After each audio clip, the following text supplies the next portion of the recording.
দেখবেন ঝগড়া লড়াই হয়েছে, চুরি চামারি হয়েছে, তোর কসম অতক্ষণ মানবো না, তুই তোর বাপের মাথায় হাত দিয়ে তুই কসম খা, তাহলে মানবো রে বেটা।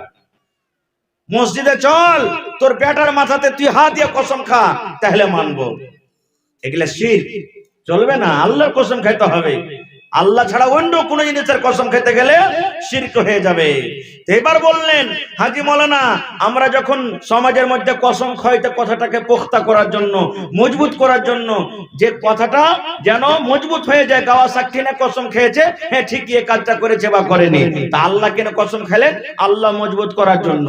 আল্লাহর কসম খাওয়ার দরকার নাই, তবু আল্লাহ তাবারাক ওয়া তাআলা মানুষকে বুঝিয়ে দিচ্ছেন, মানুষ রে এই কথাটা আমি এই জন্য বললাম, তোরা ভালো করে বুঝ, আর বুঝার পর তোরা তারপরে আমল কর, কারণ এটা খুব দামি জিনিস। ভাই আমার, এই সূরাটার ফজিলতের ব্যাপারে ইমাম শাফিঈ রাহমাতুল্লাহ আলাইহি বলছেন, এরে দুনিয়ার মানুষ, আল্লাহ রাব্বুল আলামিন কোরআন মাজিদে 114 খানা সূরা দান করেছেন। 114 সূরার মধ্যে আল্লাহ রাব্বুল আলামিন যদি সূরাতুল আসরে আল্লাহ শুধু জমিনের পরে দিতেন, 113টা সূরা যদি না নাজিল হতো, শুধু আল্লাহ সূরাতুল আসরে যদি জমিনের পরে আল্লাহ দান করতেন, তাহলে মানুষের হেদায়েতের জন্য সূরাটা যথেষ্ট ছিল, মানুষের হেদায়েতের জন্য সূরাটা কাফি ছিল। এরে মুসলমান ভাই, আল্লাহ রাব্বুল আলামিন কসমকে বলছেন ওয়াল আসরে, আল্লাহ রাব্বুল আলামিন আসরের টাইমের কিংবা জামানার কসমকে আল্লাহ বলছেন, কি কসম খেলেন?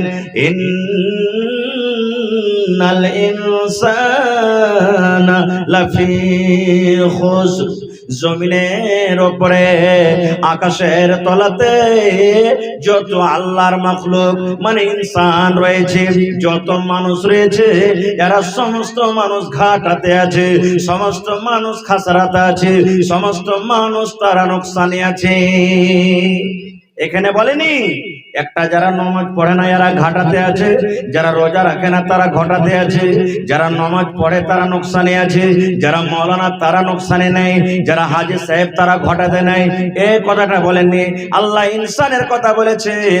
ইনসান বলতে একটা মাওলানা, ইনসান বলতে একটা মাওলানা, ইনসান বলতে একটা হাজী, ইনসান বলতে একটা নামাজি, ইনসান বলতে একটা নবী, ইনসান বলতে একটা সাহাবী।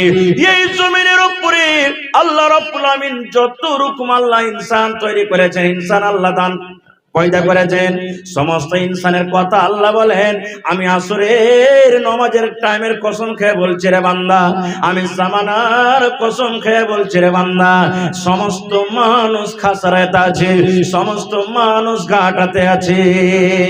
কিন্তু হ্যাঁ, আল্লাহ বলছেন ইল্লাল্লাযিনা, ওই ঘটা থেকে মানুষ বাঁচবে, ওই খাসারা থেকে মানুষ বাঁচবে, ওই নোকসান থেকে মানুষ বাঁচবে যারা জীবনে 4 খানা আমল করে যাবে। এই জমিনের উপরে 4 খানা যারা আমল করবে, এই 4 খানা সিফাত যার মধ্যে থাকবে, আল্লাহ তাবারাক ওয়া তাআলা বলেন বান্দারে, ওই সমস্ত মানুষরা খাসারা থেকে, ওই সমস্ত মানুষরা ঘাটা থেকে, অর্থাৎ ওই সমস্ত মানুষরা আমার জাহান্নাম থেকে বেঁচে যাবে। কয়খান কোন? 4 খানা। 4 খানার মধ্যে কি? ইল্লাল্লাযীনা আমানু ওয়া আমিলুস সালিহাত। 1 নম্বর যারা আমার করে বিশ্বাস করলো, যারা আমাকে এক আল্লাহ বলে স্বীকার করলো, আমার নবীকে নবী বলে স্বীকার করলো, জান্নাত জাহান্নাম বলে স্বীকার করলো, এবং ওয়া আমিলুস সালিহাত 2 নম্বরে যারা নেক আমল করলো। নারে তাকবীর! হয়নি, হবে না, হতে পারে না আমার নবীর সাথে কারো তুলনা, হয়নি, হবে না, হতে পারে না আমার নবীর সাথে কারো তুলনা। হায়রে তুলনা তো দূরের কথা, ছায়াও মিলে না, হয়নি, হবে না, হতে পারে না আমার নবীর সাথে কারো তুলনা, হয়নি, হবে না, হতে পারে না আমার নবীর সাথে কারো তুলনা। সকল নবী রাসূল ছিলেন খোদার দিওয়ানা। দো নয়নে দেখবো খোদা ছিল তামান্না। আরে মোর নবীকে ডেকে নিলেন, আরে মোর নবীকে ডেকে নিলেন, দেখবে রব্বানা। হয়নি, হবে না, হতে পারে না, আমার নবীর সাথে কারো তুলনা। হয়নি, হবে না, হতে পারে না, আমার নবীর সাথে কারো তুলনা। ইউসুফকে দেখে যারা আঙ্গুল কেটেছে, তারাকে আমার নবীর রূপ দেখেছে। ইউসুফকে দেখে যারা আঙ্গুল কেটেছে, তারাকে আমার নবীর রূপ দেখেছে। আরে দেখতো যদি কেটে দিত, আরে দেখতো যদি কেটে দিত কলিজা খানা। হয়নি, হবে না, হতে পারে না, আমার নবীর সাথে কারো তুলনা। হয়নি, হবে না, হতে পারে না, আমার নবীর সাথে কারো তুলনা। যার শানে আল্লাহ তাআলা করলেন ঘোষণা, খলকে আযম আমার শাহে মদিনা। যার শানে আল্লাহ তাআলা করলেন ঘোষণা, খলকে আযম আমার শাহে মদিনা। মুসলমানে নবী ছাড়া কিছুই মানে না, মুমিনে কোরআন ছাড়া কিছুই বুঝে না। হয়নি, হবে না, হতে পারে না, আমার নবীর সাথে কারো তুলনা। হায়রে তুলনা তো দূরের কথা, ছায়াও মিলে না। হয়নি, হবে না, হতে পারে না, আমার নবীর সাথে কারো তুলনা। হয়নি, হবে না, হতে পারে না, আমার নবীর সাথে কারো তুলনা। নারে তাকবীর। তাহলে সূরাটা আর ওদিকে আমি যাব না। আল্লাহ তাবারাক ওয়া তাআলা গুনাহ মাফ করবেন, জাহান্নাম থেকে বাঁচাবেন। প্রথম পয়েন্ট যে আল্লাহকে এক বলে বিশ্বাস করেছে আর সাথে সাথে নেক আমল করেছে। আর একটু আগে চলেন, আর কিছু আল্লাহ গুনাহ মাফ করবেন। আল্লাহর নবী সাহাবার জামাত একদিন বসে আছেন, সাহাবায়ে কেরামের দল একদিন বসে আছেন। এ আমার ভাইয়েরা, মায়েরা, খালারা শুনেন।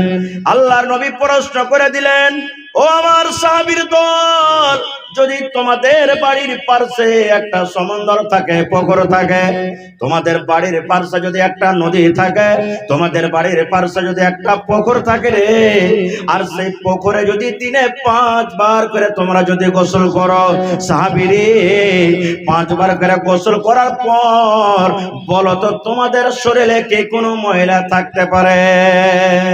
পারে? পা থাকবে ময়লা? থাকবে না। সাহাবা বললেন, ইয়া রাসূলুল্লাহ, আমাদের বাড়ির পাঞ্জরা যদি পুকুর থাকে আর দিনে যদি 5 বার করে গোসল করি গো নবীজি, শরীরে কোনো ময়লা থাকতে পারে না, শরীর পাক হয়ে থাকবে। দয়ার রাসূল বললেন, সাহাবীরে এই মতো 5 ওয়াক্তের নামাজ রে বাবা, 5 ওয়াক্তের সালাত, 5 ওয়াক্তের নামাজ যদি কোনো আমার উম্মত নেকে মনে করে যদি 5 ওয়াক্তের নামাজ পড়ে, এই নামাজ পড়ার কারণে আল্লাহ রাব্বুল আমিন তার জীবনের সমস্ত ছোট ছোট গুনাহকে আল্লাহ মাফ করে দেবে। সুবহানাল্লাহ। আল্লাহ গুনাহকে মাফ করে দিবেন নামাজ পড়ার কারণে। তাহলে একটা এটা আমল বুঝতে পারলাম যে নামাজ পড়তে গেলে আল্লাহ গুনাহ মাফ করবেন। কোন ধরনের গুনাহ মাফ হবে? বুখারী শরীফের একটা হাদিস, যারা মিশকাত পড়েছেন দেখবেন কিতাবুস সালাতে প্রথমে হাদিসটা আছে। আল্লাহ রাসূলের জামানাতে একজন সাহাবী দোকানদারি করতেন, দোকান দিতেন সেই সাহাবী দোকান দিতেন। এবারে একটা মেয়ে ছেলে দোকানে সয়দা কিনতে এসেছে। যেমন এই যুগে আমার মায়েরা, খালারা, বোনেরা দোকানে দালমোট কিংবা বিস্কিট কিংবা অন্য কোনো জিনিস কিনতে যায় কি যায় না? তা আল্লাহ নবীর জামানাতে একজন মহিলা, একজন নারী সুবহানাল্লাহ দোকানে খাজুর কিনতে গেছেন। খাজুর কিনতে যায় দোকানদার যে সাহাবী ছিলেন বলছেন যে, আরে আল্লাহর বান্দি, দোকানে ওরকম ভালো খাজুর নাই, বাড়িতে ভালো খাজুর আছে, তো চলো তোমাকে বাড়ি থেকে তোমাকে ভালো খাজুর দিচ্ছি। হাদিসের কথা, গল্প নয়। এবার ঘরের ভিতরে বাড়িতে নিয়ে যেয়ে ধৈর্যের কেরা তাকে চুমা খেয়ে নিলেন, হাদিসে আছে। শুধু জেনা বাদ দিয়ে, সহবাস বাদ দিয়ে একবারে ধরা পাকড়া চুমাচাটি সব কিন্তু হয়ে গেল তার সাথে। আমাদের মতন তো নয়, হবে ডাহিন ভাই দেখে কি হতো দেখলে না, চুমা টুমা খাইতে গুনাহ হয়ে গেছে, কি হতে দেখলে না? ওরে সুবহানাল্লাহ, সে হলেন আল্লাহর নবীর সাহাবী, যার সিনাতে কোরআন আছে। চুমা তো খেয়ে নিলেন, কিন্তু মন খানা তার ছটপট করতে লাগলো। এবার সেই সাহাবী বললেন, রব্বুল আলামিন, কি অপরাধ করে দিলাম, আমার দ্বারাতে কোন এমন ভুল হয়ে গেল আল্লাহ জি, কি আমি ভুল করে দিলাম আল্লাহ, কেমন করে গুনাহ মাফ হবে আল্লাহ? আমি একটা পর বেটি ছেলেকে, যেটা আমার স্ত্রী নয়, যেটা আমার বেবি নয়, একটা পর মেয়ে ছেলেকে, একটা পর বেটি ছেলেকে, পর মহিলাকে আমি ধরে চুমা নিয়ে নিলাম আল্লাহ, আমার দ্বারাতে পাপ হয়ে গেল, কেমন করে মাফ হবে, কেমন করে গুনাহটা মাফ হবে? সেই সাহাবী দৌড়াতে দৌড়াতে দৌড়াতে দৌড়াতে ডাইরেক্ট আল্লাহর নবীর দরবারে, ইয়া রাসূলুল্লাহ, আল্লাহ নবী গো, আমার দ্বারাতে খুব বড় অপরাধ হয়েছে গো নবীজি, আমার দ্বারাতে ভুল হয়েছে, আপনি আমাকে পাক করেন গো নবীজি, আপনি আমাকে রজম করে দেন গো নবীজি, আমার দ্বারাতে পাপ হয়েছে, গুনাহ হয়েছে নবী গো, আমি দুনিয়া তার বাঁচতে চাই না, যে অপরাধ আমি করেছি, যে আমি ভুল করেছি নবী গো, আপনি আমার পরে হদ মারতে মারতে মারতে আপনি দুনিয়া থেকে আমাকে শেষ করে দেন। এরকম ভাবে বয়ান করলেন। ইতিমধ্যে জোহরের আজান হয়ে গেল। আল্লাহু আকবার, আল্লাহু আকবার, জোহরের আজান হয়ে গেল। এবার সাহাবায়ে কেরাম জোহরের নামাজ পড়ার জন্য ওযু শুরু করে দিলেন। ওযু হয়ে গেল, নামাজ পড়লেন, জামাত শেষ হয়ে গেল। সেই সাহাবী আমার দাঁড় হয়ে গেলেন, ইয়া রাসূলুল্লাহ, আল্লাহর নবী গো, আমি একজন আপনার গুনাহগার, পাপে বন্ধু, পাপে সাহাবী গো নবীজি, নবী গো, আপনি আমাকে হদ জারি করেন, আমার উপরে আপনি হদ জারি করেন, আমি ভুল করেছি, পাপ করেছি গো নবীজি। এবার নবী বললেন, বাবা রে, তুমি জমিনের উপরে কোন এমন গুনাহ করেছো রে বাবা, তুমি এই কথাটা কেন বলো? নবী গো, আমার উপরে হদ জারি করেন, আপনি হদ কায়েম করেন। বাবারে, তুমি কোন এমন গুনাহ করেছো, পাপ করেছো, কথাটা বলো। সেই সাহাবী বললেন, ইয়া রাসূলুল্লাহ, আল্লাহ নবী গো, আমার বাড়িতে একটা আমি অপার মহিলাকে, বেটি ছেলেকে ধরে চুমা খেয়েছে গো নবীজি, আমি তার সাথে জেনা ব্যভিচার করিনি, আমি সহবাস করিনি, শুধু তাকে ধরে আমি চুমা খেয়েছি গো নবীজি, এটা আমার দ্বারাতে ভুল হয়েছে, গুনাহ হয়েছে। এবার রাসূল বললেন, সাহাবী রে, তুমি একটা মেয়ে ছেলেকে ধরে তুমি চুমা খেয়েছো, কিন্তু তার সাথে সহবাস করনি। বাবা রে, তুমি কি আমাদের সাথে জোহরের নামাজ পড়লে না? বলছে, জি নবীজি, জোহরের নামাজ তো জামাতের সাথে পড়লাম। নবী বলছেন, তখন তুমি নামাজ পড়ে তুমি কি ওযু করনি? বলছে, জি হুজুর, ওযু করে আমি নামাজ পড়েছি। এবার নবীজি বললেন, সাহাবী রে, আল্লাহ রাব্বুল আলামিন কোরআনে বলেন, ওয়া আকিমিস সালাতা তারাফাইন নাহারি ওয়া যুলফাম মিনাল লাইল ইন্নাল হাসানাত ইউযহিবনাস সাইয়্যাত। বাবারে, 5 ওয়াক্তের তুমি নামাজ আদায় করো, দিনের 2 কিনারা মানে 5 টাইমের নামাজ আদায় করো।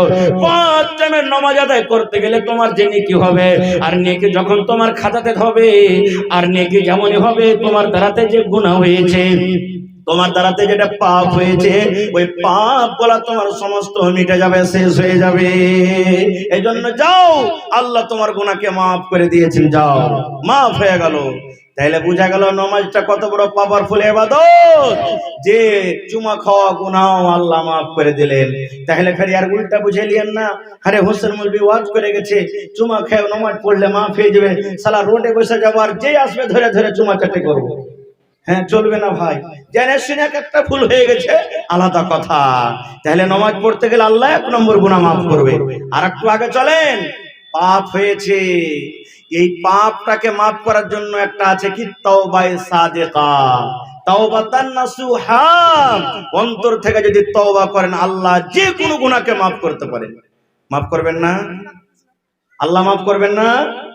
যে কোন আপনার দ্বারাতে, জি বলবেন, হাজি মাওলানা মার্ডারের গুনাহটা মাফ হবে? জি, মার্ডারের গুনাহ মাফ হবে। মার্ডার করে দিয়েছেন, কহ কি মাফ হয়ে যাবে? বলবেন, আর প্রমাণ? এটা বুখারী শরীফের হাদিস।